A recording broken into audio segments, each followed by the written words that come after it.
I never thought the day would come when my own daughter would treat me like some burden in the very house I spent 30 years sweating to pay off.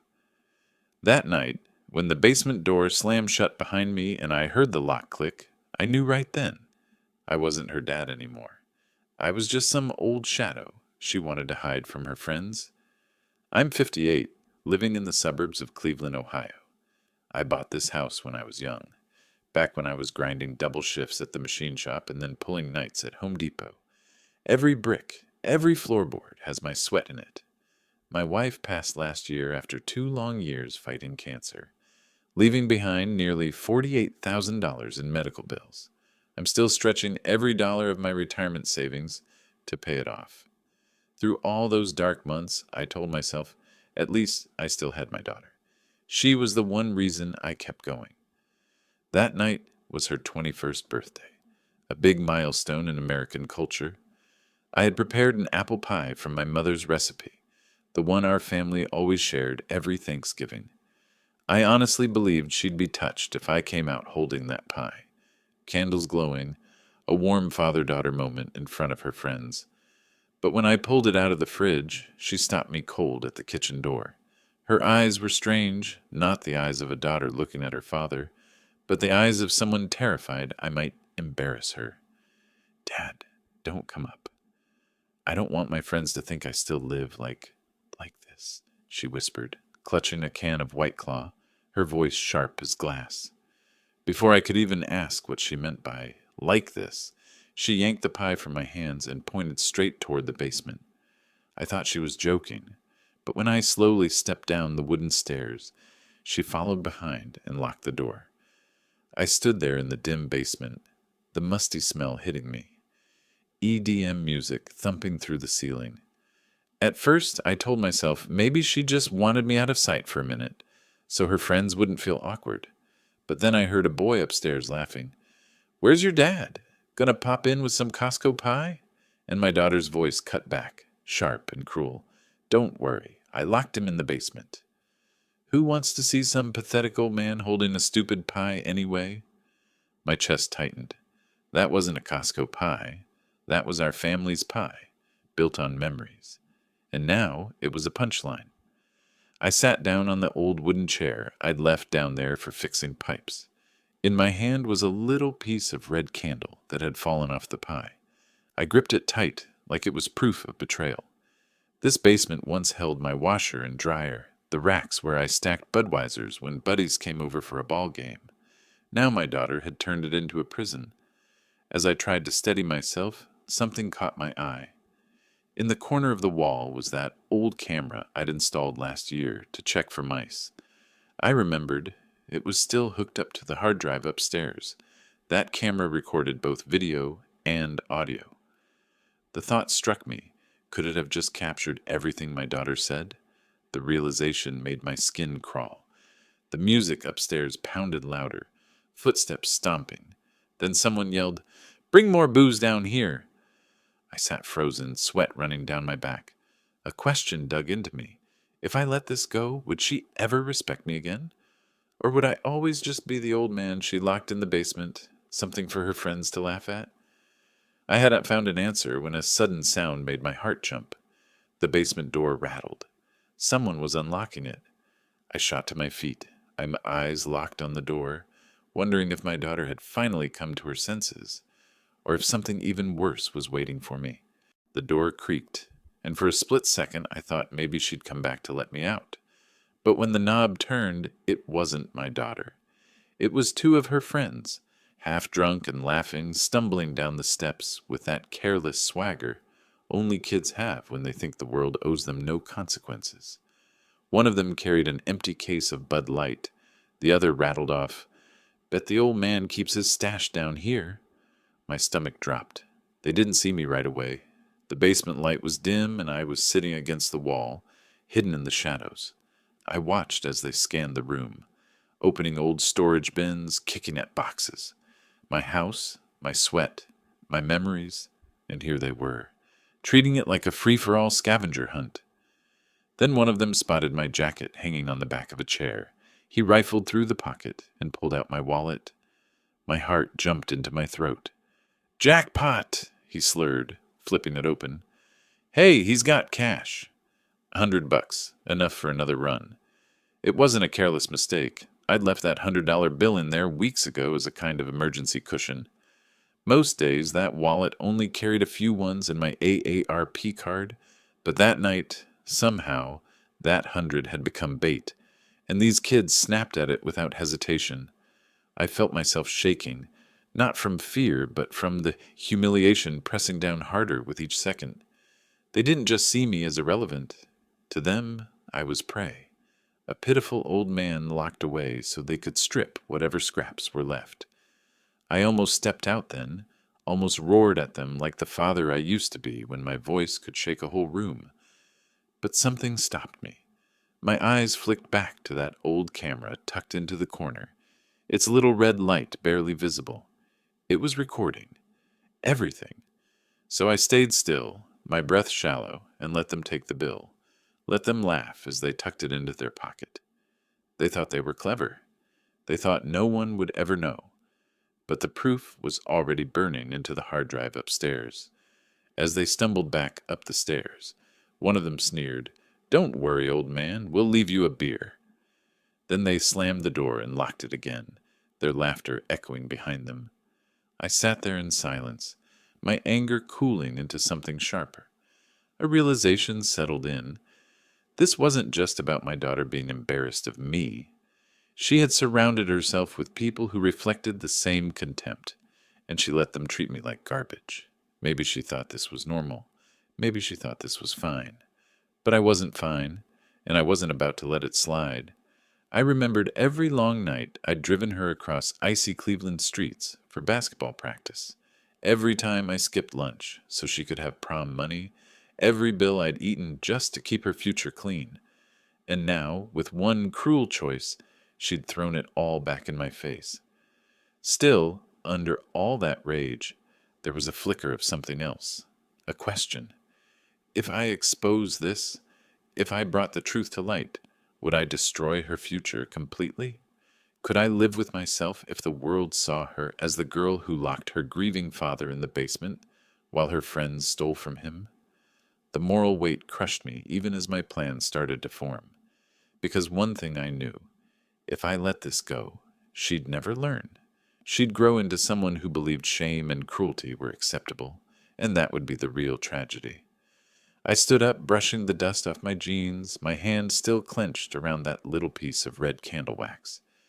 Upstairs, the music thudded on, oblivious.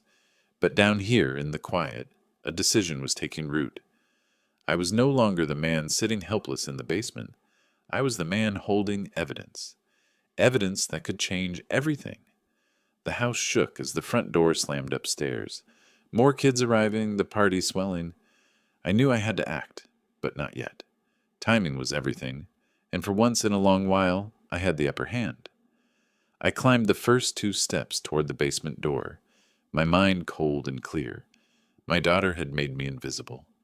Now I was going to make her see me in a way she'd never forget. And then I heard it, the unmistakable sound of my daughter's voice, rising above the music, slurred and loud. If my dad ever tries to mess this up, I swear I'll make him regret it. I froze on the stairs, pulse hammering. She didn't just lock me away. She was ready to go further. And that meant my next move wasn't just about teaching a lesson. It was about survival. I stayed frozen on those basement steps, my hand pressed against the wood of the door as if I could steady myself by touch alone. My daughter's voice still echoed in my ears. I'll make him regret it. It was one thing to be embarrassed of me. It was another to talk about me like I was her enemy. That cut deeper than the lock, deeper than the theft. It felt like she had turned a corner, and maybe there was no going back. I sank back down to the chair, heart racing. Upstairs, the music rattled the floorboards, the bass pounding through the ceiling like a heartbeat I didn't recognize. I could picture the kids laughing, drinking, maybe passing that $100 bill around like it was a joke. And in that moment, I thought back to all the times I had scraped together whatever change I had left to buy her books, or gas, or the shoes she needed for school. It hit me hard, She had grown up never truly knowing the value of sacrifice. Maybe because I never let her see me break. But now, sitting in that basement, I realized something. I wasn't broken. I was angry, yes. Hurt beyond words. But under all that, I still had something most of those kids didn't: patience, experience, and the knowledge of how to play the long game. That's when I noticed another detail I'd almost forgotten. In the corner by the shelves sat an old toolbox. Inside, I kept a spare set of house keys, a habit from years ago when my wife insisted I always prepare for emergencies. My daughter probably didn't even know it existed. My fingers shook as I flipped the box open and felt the cold metal of the keys against my palm. Suddenly, I wasn't trapped anymore. I didn't go storming out, though. Not yet. I knew if I burst in, red-faced and furious, it would play right into her narrative. The embarrassing dad ruining her big night. Number. If she thought she could humiliate me, I'd show her humiliation she couldn't control. So I waited. Waited until the noise upstairs started to shift, until the laughter turned sloppier, voices louder, footsteps heavier. Midnight was creeping closer. The party was tipping into chaos. That's when I moved. Quietly, carefully, I unlocked the basement door and eased it open just enough to slip out. The hallway was dim, lit only by strands of cheap LED lights strung along the banister. Cups and cans littered the floor. My living room, the room where my wife and I once sat every Christmas morning, where we'd hung stockings and taken photos, was trashed. Red Solo cups tipped over onto the rug, beer soaking into the fibers I had once vacuumed with care. A kid was passed out on the couch, shoes still on, drooling on the armrest. I felt a wave of disgust so strong I almost turned back, but then I saw it. My wallet, tossed on the counter, empty. The $100 bill gone, of course. The twist was they hadn't even bothered to hide the theft. They left it out like evidence, daring the world to notice. My jaw tightened. I slipped into the kitchen and pulled the hard drive from the camera system. I'd set that up myself years ago, back when I thought I could still protect this house with my hands. It was all there. The voices, the laughter, the theft, my daughter's words. Proof, undeniable and raw. I slid it into my jacket pocket, heart pounding like a war drum. Just as I turned, I heard her voice again, closer this time. She was in the dining room, bragging to her friends. "Don't worry about my dad. He's pathetic. He won't do anything. He never does." I froze in the kitchen doorway, unseen but listening, and that's when another twist hit me like a sucker punch. She wasn't just dismissing me. She was mocking my grief. Ever since Mom died, he's been useless. Just moping around. Honestly, it's better if he stays down there. It was like she had reached inside my chest and ripped out the last piece of dignity I was holding on to. My knees almost buckled, but instead I clenched the counter until my knuckles went white. I realized then this wasn't only about embarrassment or even the theft. It was about erasing me. She wanted me invisible, erased from her life the way grief had erased her mother, and I couldn't let her succeed. I slipped back down the hall, my decision made. But as I reached the stairs, something unexpected stopped me. The front door burst open, and 2 cops stepped inside. The music cut abruptly, kids scrambling like startled animals. Someone must have called in a noise complaint. I ducked into the shadows, clutching the hard drive in my pocket, listening as the officers demanded IDs, threatened citations. My daughter's voice rang out, sharp, trying to take control, blaming neighbors who don't understand. In that chaos, I felt a strange calm settle over me. The world was about to see cracks in her perfect image, and I hadn't lifted a finger, yet. I stepped back toward the basement, heart steady now, whispering to myself, "Let her dig the hole. Tomorrow I'll be the one holding the shovel." But as I reached the bottom step, my phone buzzed in my pocket. A text message from an unknown number. 4 words that made my blood run cold. "We know it's you." I clutched the buzzing phone like it was a live wire. "We know it's you." The words glowed on the screen, simple but sharp enough to slice through every layer of calm I'd built. My first thought was maybe it was some prank, one of the drunk kids messing around. But then I realized the only people who could possibly know I'd slipped out were the same ones who'd been rummaging through my wallet earlier. They must have noticed something missing, maybe the way I'd taken the hard drive. My pulse hammered in my temples, but instead of panic, I felt something else rising. Clarity. This wasn't just about betrayal anymore. This was about control. They thought they still had the upper hand.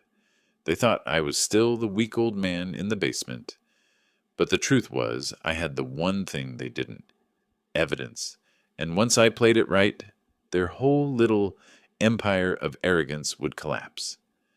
I slipped my phone back in my pocket and listened. Upstairs, the cops were wrapping things up. Kids were whining, some handing over IDs, others scattering through the back door. My daughter's voice was sharp, defensive, insisting the noise wasn't a big deal. The police weren't here for long, but they'd left a crack in her carefully polished image. And that crack was all I needed. I moved through the basement like a man on a mission. Every shelf, every drawer was familiar to me. I'd built this place. I pulled out an old laptop from a cabinet, one I hadn't used since my wife passed. Dusty, slow, but still good enough to check that the footage was intact. I plugged in the hard drive, and sure enough, there it was. The whole ugly truth, the voices mocking me, the theft, my daughter's sneering words about her own father being pathetic. Watching it, I felt a surge of something raw and electric. This wasn't just about humiliation anymore. It was about reclaiming my dignity.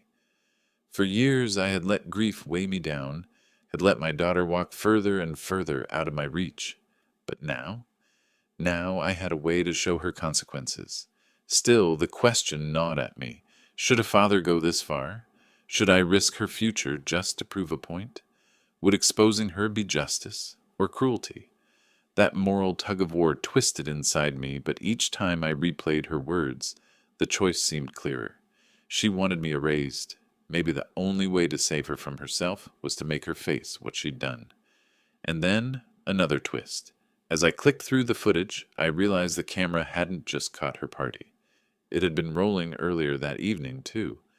And in one clip, I saw something I hadn't expected. Her handing off a bottle of whiskey to one of the younger kids. Barely 18, maybe 17. That wasn't just embarrassing. That was illegal. My daughter hadn't just betrayed me. She'd crossed into dangerous territory. The temptation to burn it all down was stronger than ever. But instead of rushing, I leaned back and thought like a man who'd survived decades of hard work, hard winters, and harder losses. Timing mattered. Precision mattered. If I played this too soon, she could spin it. Call me bitter. Call me controlling. But if I waited, if I showed it to the right people at the right time, there'd be no running from it. Upstairs, the noise had died down. Kids were leaving, the party thinning out. I heard my daughter's footsteps moving toward the kitchen, the clink of bottles being dumped in the trash. For a moment, I almost imagined the girl she used to be, 10 years old, running into the kitchen with scraped knees, asking me to blow on the sting. But then I remembered her voice, cold and cutting. He's pathetic. Better if he stays down there. I snapped the laptop shut and tucked the drive back into my pocket. No turning back now. I climbed halfway up the stairs, every creak of the wood reminding me this house was mine, not hers, not her friend's. And just as I reached for the door handle, I heard her phone buzz on the counter above. A message read out loud in that robotic Siri voice, echoing through the room. Did he take it? We can't let him show anyone. I froze, my hand hovering an inch from the door. It wasn't just her shame at stake anymore. She was in deeper than I realized, and whoever was texting her, they weren't just dumb kids. They were scared. That's when it hit me. This wasn't only my revenge. This was a war I hadn't known I'd stepped into. And then the doorknob turned from the other side. The knob turned, and for a second I thought it was just her, ready to sneer, maybe throw a half-hearted apology my way to keep me quiet. But when the door cracked open, 2 of her friends slipped in first, faces pale, whispers sharp. "He's got it," one of them muttered. "If he shows anyone, we're screwed." They hadn't seen me yet, but that was all I needed to hear. Confirmation, proof that this wasn't just a thoughtless party. They knew what they'd done, and they were scared. I stepped forward out of the shadows, the basement light catching my face. Their eyes widened like they'd just seen a ghost. "Looking for me?" I asked, voice low, steady. They stammered, one of them trying to laugh it off, but I could see their hands shaking. Kids can fake confidence at a party, but when the floor drops out, they crumble fast. Before my daughter could even appear, I pulled the hard drive from my pocket and held it up. "Everything's on here. Every word, every laugh, every theft. And you know what else?" I paused, letting the silence bite. "It's already backed up." That part was a lie. I hadn't had the time. But the way their faces drained, it didn't matter. Fear works faster than truth. My daughter finally rushed in, her face red, eyes wild. "Dad, wait. Let's just talk." But I cut her off. "Talk? You locked me in my own basement. You let your friends steal from me, and then you called me pathetic. Do you know what pathetic is? Pathetic is a grown woman who can't throw a party without breaking the law." That's when I dropped the real bomb, the footage of her handing alcohol to a 17-year-old. I didn't play it right then, but I described it in detail. The kid's face, the bottle, her laugh. I told her exactly who I'd be sending it to. The dean at her college, and, if I felt like it, the local police. She froze. Her mouth opened, then shut, like she was drowning for words. Her friends backed away from her like she was contagious. I saw it, the moment the power shifted. For the first time all night, she wasn't in control. I was. The days that followed were a storm. The school took it seriously, more seriously than she ever imagined. Suspension, mandatory counseling, her scholarship yanked. Her friends weren't so lucky either. One of them ended up with a misdemeanor charge for theft, another for underage possession, and the whispers spread. In a small town like ours, shame moves quicker than the truth. At home, she barely spoke. The arrogance, the sharp tongue, it was gone. She moved through the house quiet, eyes down. Once I caught her crying in the kitchen, staring at that empty pie tin I'd left on the counter as a reminder. She never touched it, but she didn't throw it away either. Did I feel satisfaction? Yes, but it wasn't the loud, triumphant kind. It was quieter, heavier, like I'd closed a door that needed closing. My daughter learned the hard way that actions have weight, that cruelty doesn't just vanish because you regret it later. Maybe one day she'll thank me for it, or maybe she'll resent me forever. That's her choice, but I can live with it, because I did what she needed, not what she wanted. The twist came a week later, when she finally spoke up. Voice small, broken. "Dad, can we try again?" It wasn't forgiveness, it wasn't even an apology, but it was a start.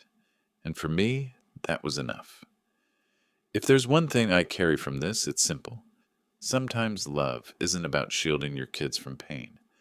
Sometimes love is letting them feel the burn, so they remember the lesson long after the scars fade. Have you ever been betrayed by someone you thought would never hurt you? How did you handle it? Did you forgive, or did you make them face the consequences? Share your story in the comments. And if this hit close to home, stick around. There are more stories like mine waiting here.